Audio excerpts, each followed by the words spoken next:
আজকে যে সত্যি ঘটনাটা শুরু করছি সেটা ত্রিপুরার একটা ঘটনা। ঘটনাটা ঘটেছে 15ই আগস্ট 2025 শুক্রবার। ত্রিপুরার বেহলাবাড়ি এলাকায় খাওয়াই জেলা রথীন্দ্র দেব বর্মা নামে একজন ত্রিপুরা স্টেট রাইফেলসের জওয়ান।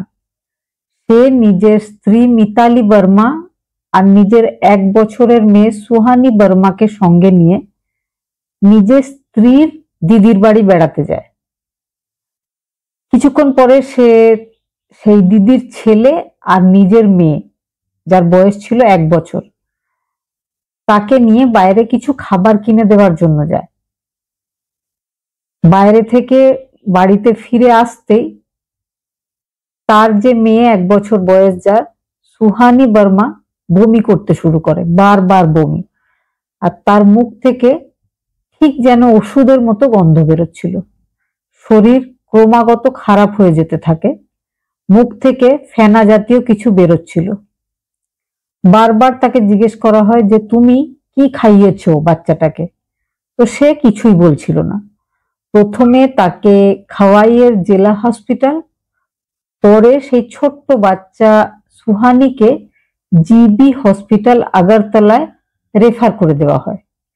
সেখানে নিয়ে যাওয়ার পরে চিকিৎসকরা তাকে দেখে মৃত বলে ঘোষণা করে। তারপর থেকেই সুহানির মা রথীন্দ্র দেবের যে স্ত্রী মিতালি, তাকে ধরে রাখা যাচ্ছিল না। তিনি পুলিশকে খবর দিয়েছিলেন। পুলিশকে তিনি জানিয়েছিলেন তার আগেও 2টো মেয়ে আছে, যার জন্য তার হাজবেন্ড তাকে মারধর করে, সব সময় বকাঝকা করে। যখন থেকে তার 3য় সন্তান মেয়ে হয়েছে, তখন থেকেই রথীন্দ্র দেব আরো রেগে থাকেন। তিনি নিজের হাজবেন্ডকে সঙ্গে নিয়ে নিজের বোনের বাড়ি গেছিলেন, কিন্তু সেখানে গিয়ে তার হাজবেন্ড তার বোনের ছেলে আর তার মেয়েকে বাইরে নিয়ে গেছিল, কিছু একটা খাইয়ে দিয়েছে।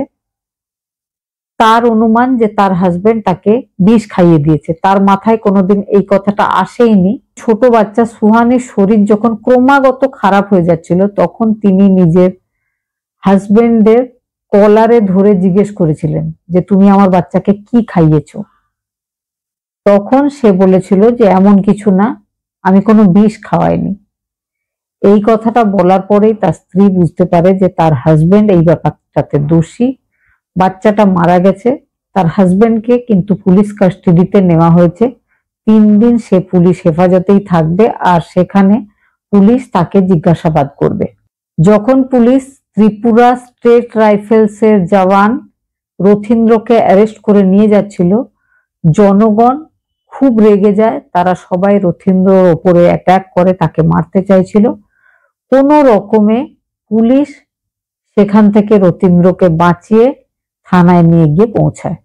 এই ঘটনাটা শোনার পর একটা কথাই বলবো, আমাদের দেশ যেখানে সব সময় বেটি বাঁচাও এটাই বলা হয়, এমন একটা দেশ যেখানে কিন্তু বেটিরা নিজের বাড়িতেও সুরক্ষিত নয়। তাদের বাবাও কিন্তু পারে তাদের প্রাণ নিয়ে নিতে।